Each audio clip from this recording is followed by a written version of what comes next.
We've got it all on today's episode of BFT Unfiltered. The NBA's best and worst schedule release videos. Our college football insider Jon Wilner talking about the Ducks, the Pac-12, and more. Plus comedian Aries Spears. Stick around.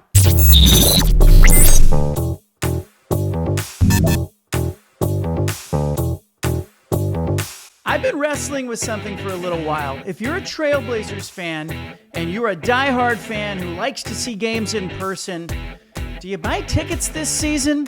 It's something that's been on my mind because on one hand, you don't want to penalize the team and you don't want to rob yourself and your family of the joy of going to an NBA game.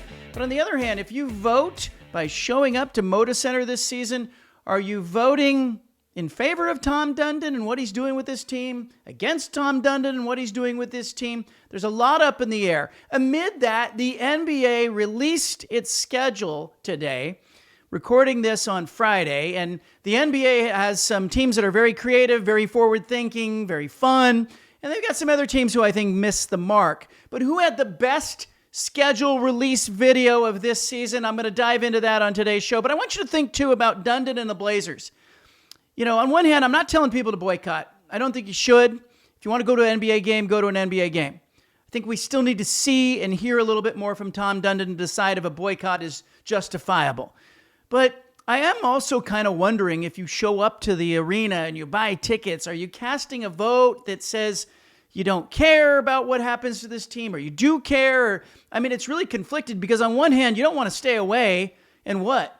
If Tom Dundon's ultimate thing is to create the narrative that Blazer fans won't support the team, this is untenable, and you stay away, you're sort of underscoring that. You're affirming that.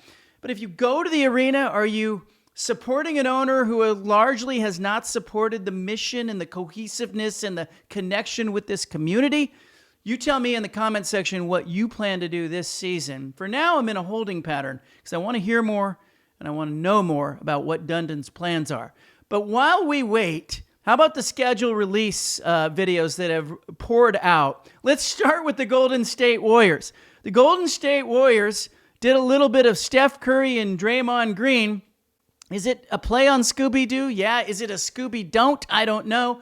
But the Warriors released their schedule using a cartoon, which I think is kind of cool.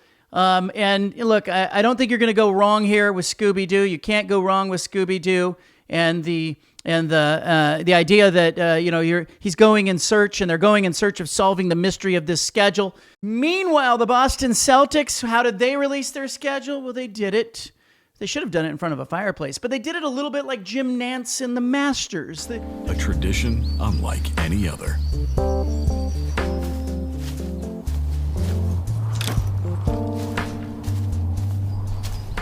King, what's up, bro? Hey. How you doing? See it. Yes, sir.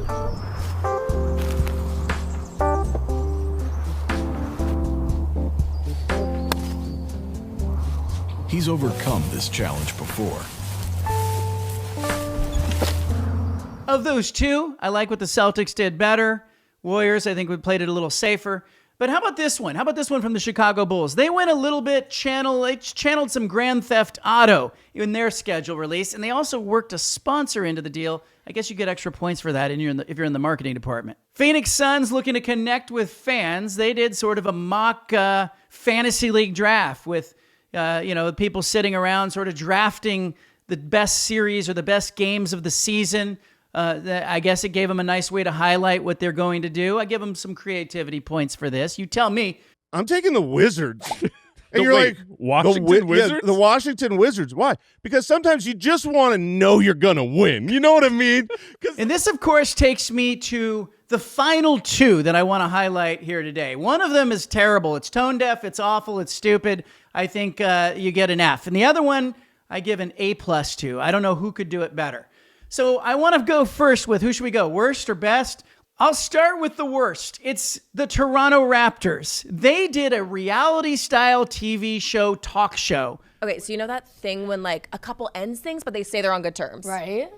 Okay, so then he moves to New York. Okay. You're gonna die. What? Literally 3 years later, ring on the finger. No way. Yeah, and you think you're over it, but then the photo hits your feed, and you're like, You have Two hosts are sort of downloading on all the gossip of this and X's and that, and and talking about the Toronto Raptors opponents as if they're reality television or celebrity stars and they're the subject of gossip. Have you seen the Spurs? They're young. They're talented. They got Wemby. Honestly, They're raising the standards for everyone. kind of. I'm into it. Every season. It falls flat to me. It misses the target demo. I got to think that if you're the Raptors, like I'm just dying to know what meeting this came up in. I hate meetings anyway, but I'm dying to know what meeting this came up in where somebody said, here's a good idea. Why don't we have two people talk about the games as if they are reality television, negative connotation there, and the X's and this and Kawhi Leonard and all this, and we'll have them talk about that stuff in terms of sort of a reality television soap opera-like style, drama-infested conversation. And then we'll put that out and we'll put the schedule release with it. This is a terrible idea. Of the bad ideas involved with schedule releases, this one is by far the worst. It is an F. It falls flat.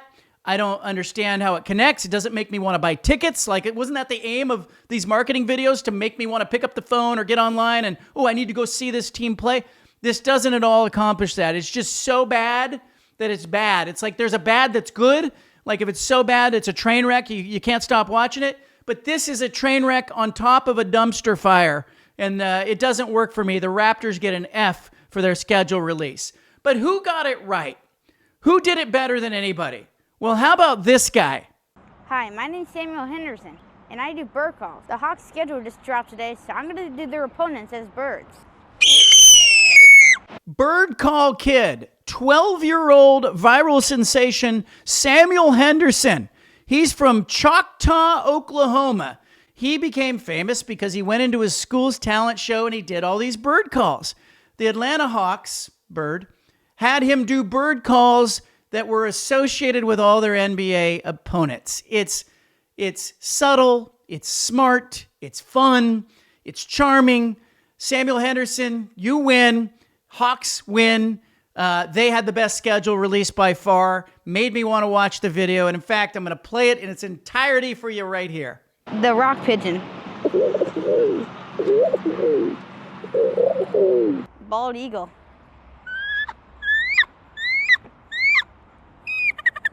The herringull.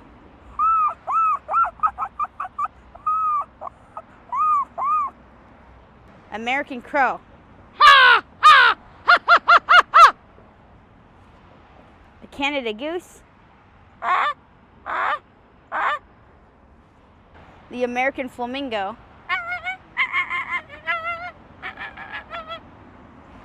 The common loon.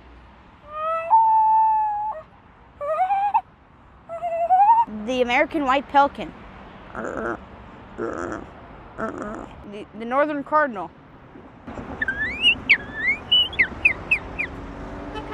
And next, the king penguin. Well, thanks for watching. Go Hawks! I love that. I love that kid. I love the story. There's charm to it. Hawks got it right. All right. Coming up, Jon Wilner, Bay Area News Group, San Jose Mercury News, our college football insider. He'll join us to talk about the Big Ten Conference, Oregon specifically, Lincoln Riley, UCLA, also the Pac-12. What surprises could we have in the Pac-12 this season? And by the way, is the door closed on UNLV potentially maybe entertaining the idea of joining the Pac-12? We'll kick it around coming up next. Later in the show, comedian, actor, entertainer Aries Spears will be with us. You got the BFT. Leave it here.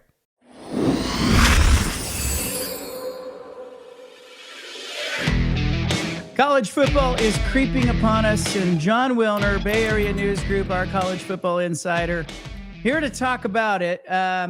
Before we get to college football, Wilner, you got a couple of kids. You got a kid who plays some baseball. I saw the other day the Bill Simmons podcast did a thing on like the worst kind of youth sports parents. Oh, you yeah. had some experiences watching youth sports parents in your time? I have. My son has encountered that, in fact, because he's 14. He plays travel ball. Well, he just finished.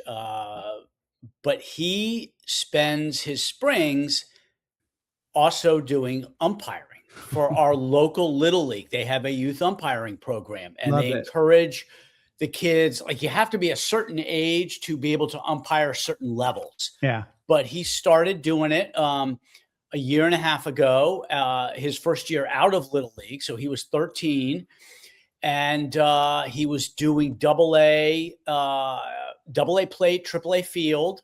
And he had some issues with parents and coaches getting on him. And so, yes, we've had that. And it really kind of scarred him about that, right? Play at second base. He calls the kid safe. The coach goes bananas.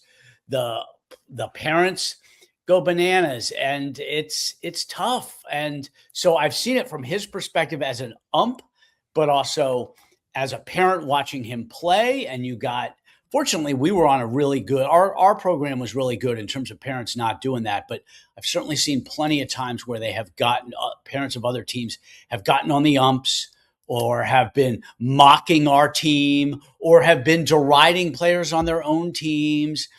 It's tough out there. There's no doubt about that. I think the parents that are bitching at the youth umpire should get out there themselves and have to call the balls and strikes themselves, it's man. brutal. I think it's a good experience, good perspective thing. I encountered it in volleyball. My daughter was playing like 12 under volleyball, and we had this guy who was one of the other parents. Normal guy, nice person. I was friendly with him. You know, he's not nice, normal guy. You know, he works as a dentist. And then one of the 12-year-old girls who was officiating the lines made a call, probably got it wrong, got it right, who knows? And the guy lost his mind, like yelling at this 12-year-old kid. And I was like, dude, like that could be your kid out there.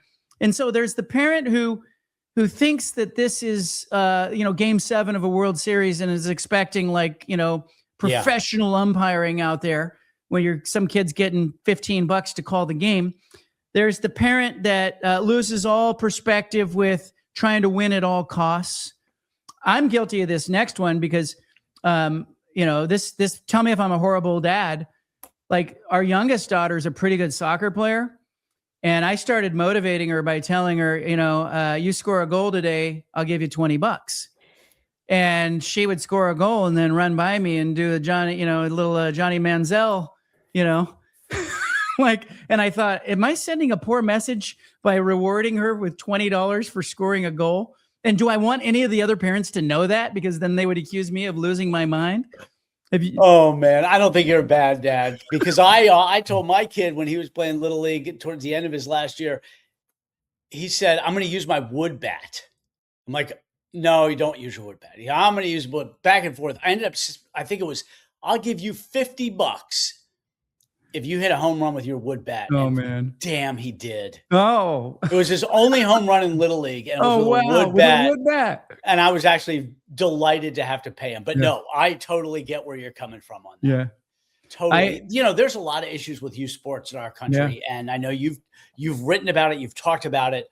And the parents getting on umpires and referees, officials, that's just one of several. And I get it. We want you want success for your kid.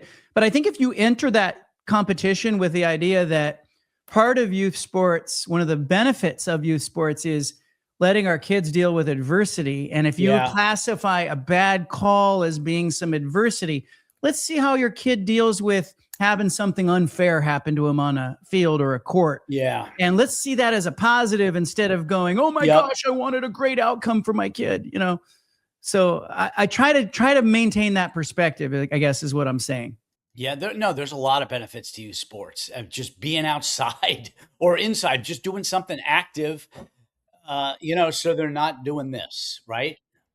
100% on that. All right, let's talk a little bit of college football before I go too long here with this. But look, Pac-12 season starting. If we can start with the Pac-12 conference, they obviously would love to get a team in the playoff. Is there who besides Boise State in the Pac-12 in your mind is the hope of the conference? To get in the playoff, I'm not sure that there is one that's realistic. I think that there will be a surprise or two in terms of the conference race. Maybe it's Utah State. Maybe it's Texas State, where nobody kind of really knows that much about Texas State because they're off a different part of the country, different conference. but I don't see anybody other than Boise having the capability to get into the playoff, because winning the Pac-12 or competing for the Pac-12 is a lot different than competing for that one playoff spot for the group of 6. And Boise has the schedule. They've got the culture, coach, quarterback. I think they can do it. Staying in the Pac-12 a little bit, but this is a conference that had a settlement with the Mountain West. The details of that settlement, not yet public. They're coming out at some point, but we know it to be less than half of the $155 million that the Mountain West was seeking. Is UNLV still on the table as a potential expansion option, or is that ship sailed in this 5-year window? Well, I think a couple of things. One is UNLV's motivation. Does UNLV want to be in the Pac-12? I mean, we both reported they had the chance and they decided not to. I think UNLV views its best path to the Power 4, meaning the Big 12, as being the big fish in the little pond in the Mountain West. And maybe that turns out to be true. I don't think it will. I think it's the wrong strategy. But I'm not convinced UNLV wants to be in it, even if they don't get as much money as the Mountain West promised. Do they want to be in? Does the Pac-12 want them at this point? What is the price? Because here's the thing I get back to.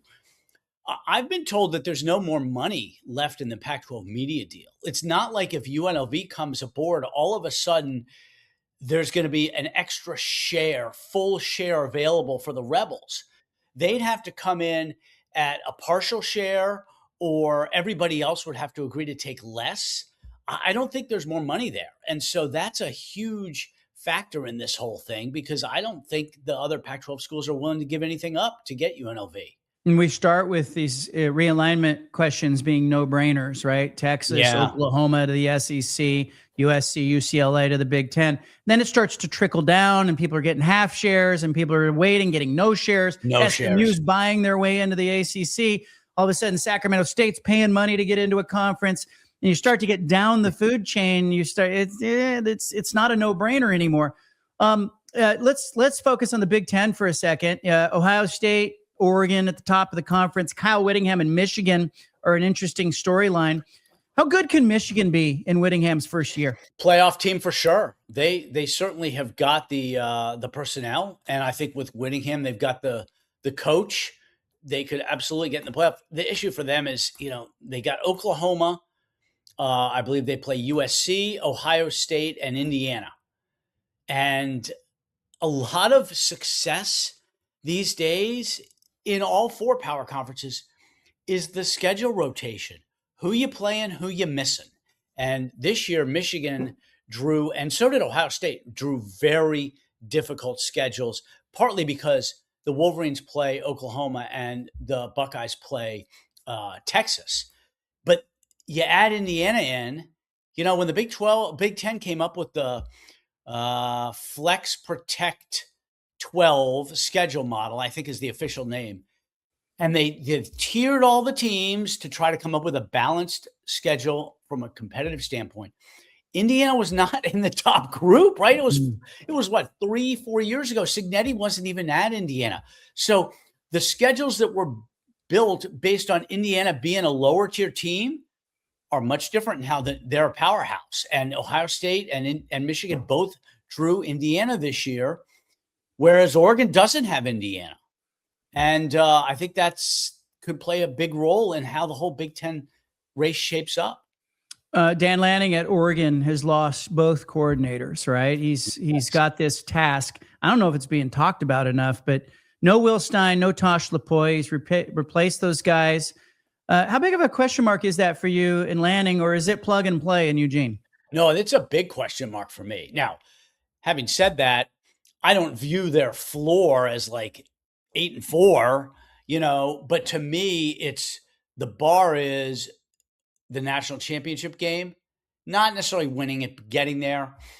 And I do think that if that's the bar, I have some questions about whether they can do it with the 2 new coordinators, especially on offense, because Lanning's got the background on defense. Now, I know he's got a lot of great insight into offense and he will be involved, but I always wonder about coordinators who are rookies, and on the opposite side of the ball is the head coach. I mean, Cal's got that. Tosh Lupoy, Oregon's former defensive coordinator, he's a rookie head coach at Cal, and he's got a rookie offensive coordinator. So I kind of wonder the same thing about Cal. It's just that their ceiling is a lot lower than Oregon's. But yeah, to me, it's a problem, especially when you combine it with some questions on the offensive line, right? So questions on the offensive line, new play caller.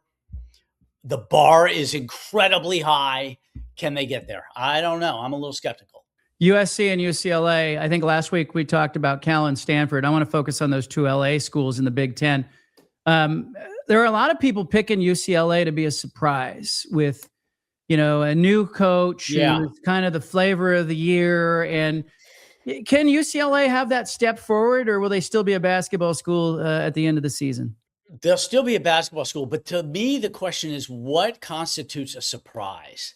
Because the bar is so low for the Bruins now, right? I mean, they have done nothing through 2 years in the Big Ten. So to me, if the surprise means winning 7-5 and going to a bowl game, yeah, they could do that. Is surprise 9-3 and competing for the Big Ten championship? No chance, as far as I'm concerned. So they could take the lower, they could clear the lower bar for sure. I think Chesney knows what he's doing, and he's got a good quarterback. And they, UCLA, they shouldn't be terrible. The worst case for the Bruins is mediocrity in football, in my opinion, given everything that school has to offer. But they just have not been able to get it figured out. They haven't won a conference championship in 30 years. Think about that. That's mind-blowing. It is mind-blowing. Yeah. And Lincoln Riley, meanwhile, across town, 77 million would be his buyout at the end of the year. Is he USC's coach in 2 years? I don't think so, because I think that if he does really well, he's going to try to get out of Dodge, stay ahead of the posse. And if he doesn't do well, they're going to find a way with all their donors and all their money. They're going to find a way to buy him out, even if that number is in the 70s. I think if they are 7-5, 8-4 this season, he's out. They have plowed a ton of money into football, staff, roster compensation, the new football building, which looks terrific, right? They have given him everything he needs. He's even admitted that because he didn't offer any excuses this summer. So he's got everything he needs. Go win. Go get in the playoff. Now, they could get in the playoff at 9-3. They could miss the playoff at 10-2. It kind of depends how the whole thing breaks down. But, I mean, I think if they're 10-2 or if they get in the playoff at 9-3, he'll be okay. But they got a hard schedule. They got Washington, Oregon. Then they play Michigan. They play Ohio State. They play Penn State on the road. I think that's the whiteout game in Happy Valley. It's going to be tough to get to 10 wins. I look at the athletic director, Jen Cohen at USC, and, she was at Washington before this. Yes. She takes this job. But think about the coaches that she had at Washington. And, she had Chris Peterson there. She had Kalen DeBoer there. Yeah, yep. There was Jimmy Lake in the middle, but she had grown-ups. Yeah. And now she's got Lincoln Riley. And even though the drive to work is sunny and you got the ocean out your window, I'm kind of thinking that her patience for that, given all the investment at USC, will not be that big. And so we shall see how that unfolds. Yeah, I've never really thought that they were a great match, but they have a good working relationship. So we'll see. But I'm with you in terms of her perspective, and I know that there's a lot of donors at USC that are influential and that are coming to their, losing patience with Riley. Jon Wilner, you're the best. Thank you, my friend. Thanks for having me.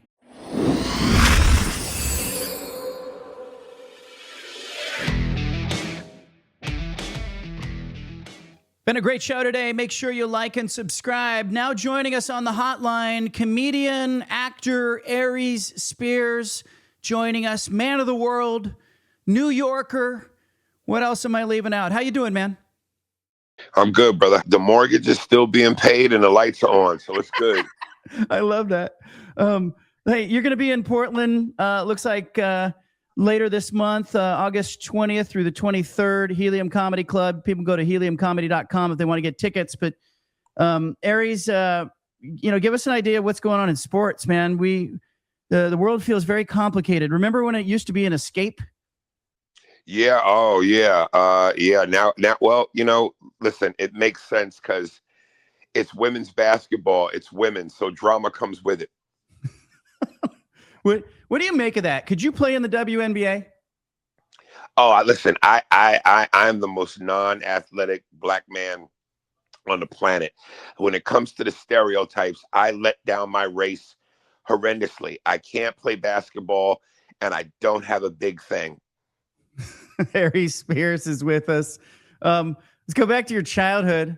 Your mother, Doris, is a jazz singer. How much does that influence and impact who you are as a comedian and an entertainer?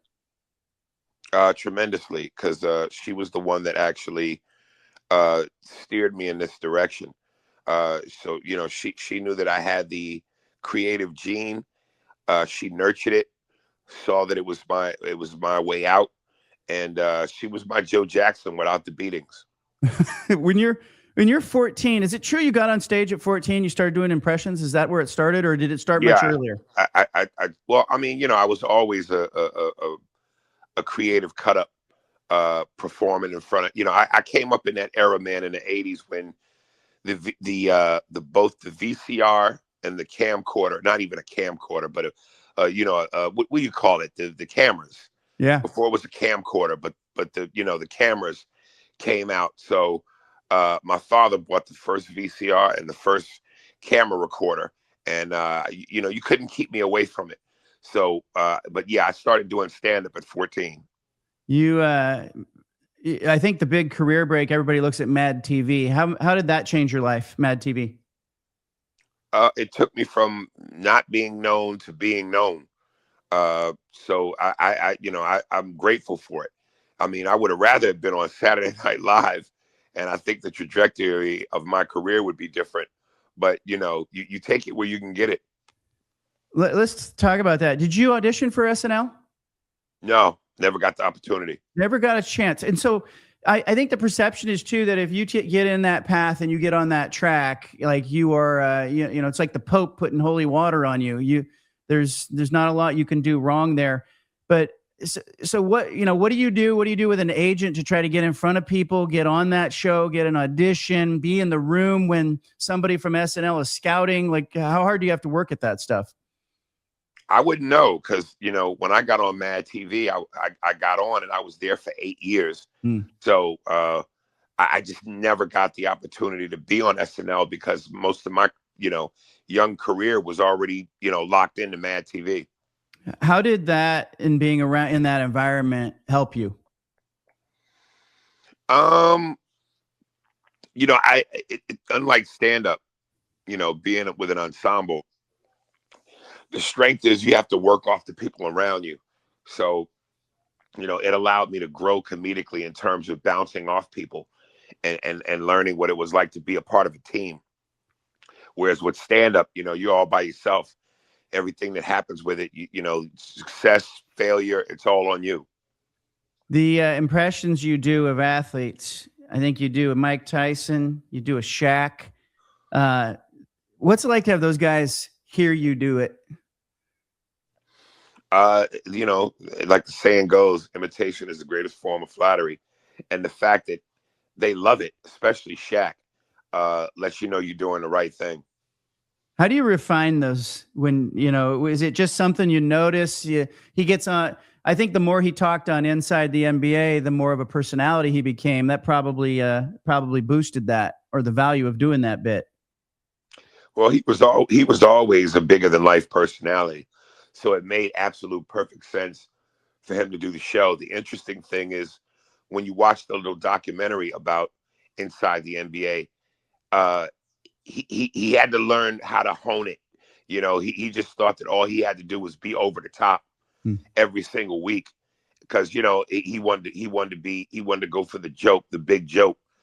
But, it was basically Charles Barkley that said to him, listen, man, if you light yourself on fire by your third appearance, where do you go from there? So you got to take your time and just let this happen organically instead of trying to force it. And once he did that, the chemistry was undeniable. Do you relate to that as a comedian, as you're building a set inside of, like, you don't want to put your best stuff at the top, or how do you handle the pacing of a set? Yeah, I mean, it's like a great movie or any kind of story. There's a beginning, a middle, and end, and you want to try to build to go from, being strong to being undeniable. And, you can't shoot your wad in the first 5 minutes because you got to maintain an hour. So there's a rhythm and a flow to this.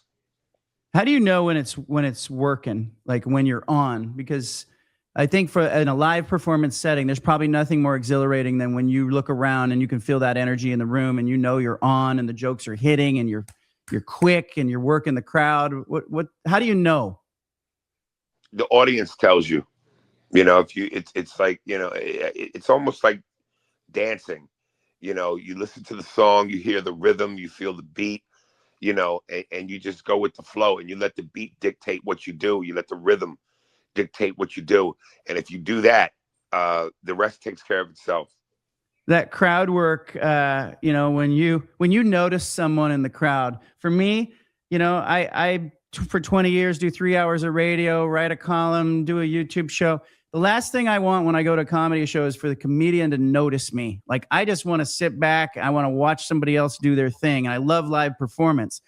Do you relate to that? Like, are there sometimes you want to just sit back, you want to have somebody else do it and observe them, watch what they're doing?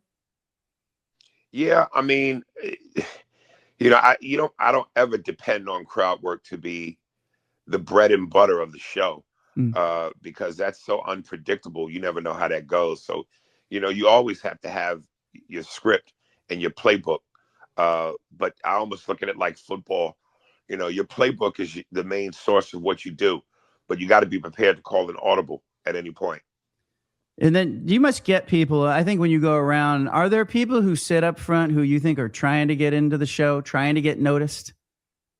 Yeah, especially now because, with social media, everybody knows that's such a main staple and stand up. So, everybody wants their 15 minutes to shine. Do you, I would think social media has changed the act too, because so much of your material can end up out there. On one hand, that's good promotional, good marketing for you. But on the other hand, you don't want your best stuff out there, do you? Well, that's up to you. You control what you put out there. Yeah. So the crowd work is like a snippet of cocaine. I'm never going to give away the key. I'm going to give you a sample. You're going to come to the show and pay for the key. I think you wore a Yankees hat in the studio when you visited. Are you still a Yankees fan? You're a Jersey kid, right? I'm a New York guy. New York. So yeah, Yankees, yeah. All the way Yankees. What do you think about this? People are saying A-Rod should come out of retirement, have one at bat so he can reset the clock for the Hall of Fame, so that, people are going easier on the steroid people these days. Hey, listen, whatever it takes to get Michael Jordan out of retirement, I'm for it. So if he can do it, Michael can do it. What do you think about all these people, though, that say LeBron is better than Jordan? Because I'm with you. Jordan, you grew up watching Jordan. There's nobody better. You can't convince me otherwise. Yeah, it's unfortunate. I don't know where we got to in this climate where it's become popular now to take a dump on the legends. They're saying, hey, Chris Brown is as good as Michael Jackson, if not better. LeBron is better than Jordan. Mike Tyson is overrated. Whitney Houston really couldn't sing. This is the goofiest time I've ever experienced in my life. Why do you think we do that? Why do we revise? Is it just for the sake of argument? No, because young kids are stupid. The youth sports, speaking of young kids, youth sports, where are we at on this? We've lost our minds, haven't we? Parents have lost their minds. People are suing Little League Baseball. There's a judge involved, and another judge gets involved. When did it stop being about kids? I don't know, man. This is a weird time. I say let's just bring back the 80s. No more 15th place trophies. Yeah, I'm with you on that. All right, you're coming to Portland August 20th through the 23rd, heliumcomedy.com for people who want tickets. How much of your show will be Portland-centric? And by the way, there's a lot of Blazer fans nervous because the team is a little up in the air. I don't know if you've heard that. Have you heard any of that? No, I haven't. So there's a threat. There's a Sonics threat. People have always been nervous in Portland, right? Because of the Sonics and watching them leave Seattle. Would the Blazers ever leave Seattle? He got a new owner in Portland. He bought the team. He doesn't seem interested maybe in keeping him here. He's trying to get, a new arena or renovations to the arena. But man, people in Portland are wringing their hands. Yeah, I mean, I know the Blazers are a main staple in Portland, and I got nothing but love for Portland. But if the team goes, the last 8 black people in Portland are going to be gone. Aries Spears, you're the best, man. I appreciate you coming on with us. Thank you, man. All love, brother. I appreciate you.